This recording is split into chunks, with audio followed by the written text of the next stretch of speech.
Summer Game Fest just ended, and overall it was a bit better than most other Killy shows. It had the usual pace, with a strong start, a boring middle, and a good ending.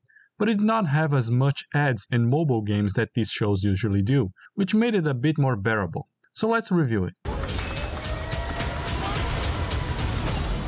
Prince of Persia: The Lost Crown was a nice surprise. The IP has been dead for over a decade, and bringing it back as a 2D adventure was a good call. Nice on you, Ubisoft.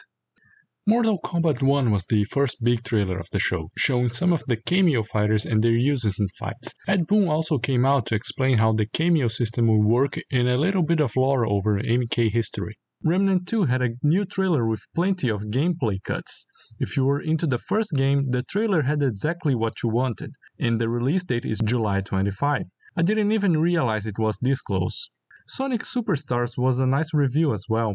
You can sign me up for a new 2D Sonic game. I'm not sure about the 4-player co-op with how easy it is to just run and take different paths and stages. The transformations could be fun as well, but I want to see more before judging it. There also seems to be some 3D sections here and there, which I'm not sure if were part of the main game or some bonus stage thing.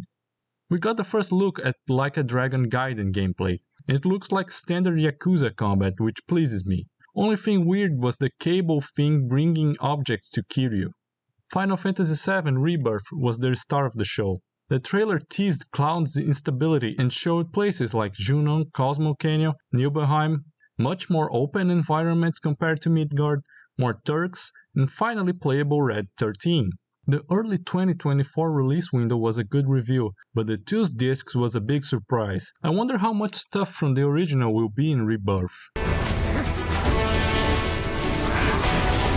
Sandland was a surprise, but I'm not sure if it's a good or bad one. I remember reading it decades ago, but it only had 2 volumes if I remember correctly, so they may be going for an original story. I wonder how much Akira Toriyama is involved with this game. Warhaven doesn't seem like a game for me, but I can see some people being interested on it, and being available as a demo in the next Steam Next Fest was a good way to call attention to it. Alan Wake 2 had a gameplay trailer to show. It was a quick one, and honestly I think it could have been better. Sam Lake came out to talk about it and said you would be able to switch characters at any point in the story, and that you could go through the game using only one if you choose to do as well. But the gameplay didn't show that. It was just a quick bit showing a fight. Space Marine 2 also had a surprise with the review of up to 3-player co-op, and a little more of gameplay. It was still just quick cuts though. I think the next time they show up that game, they really have to show a longer look at the gameplay. I remember briefly commenting on Banishers, but I didn't remember that Dawnod were the developers. I'm a sucker for dual world systems, but I do admit they don't always work well. I really wish they gave a better look on how the mechanic of switching between Mortal and Spirit will work in gameplay. Lysfanga has potential. The idea of rewind time to have multiple characters is interesting, but it's the kind of game you need to play to say if it's good or bad. Bringing Spider-Man 2 just to reveal Venom concept art, and the release date was not the bomb Geoff think it was. It was a nothing moment.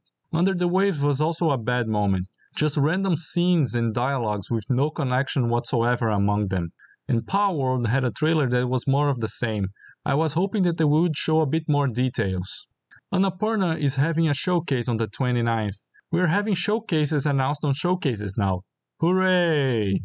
Also, if Killy really wants to have people on stage, they should really get people that are genuine about wanting to be there and not just acting it.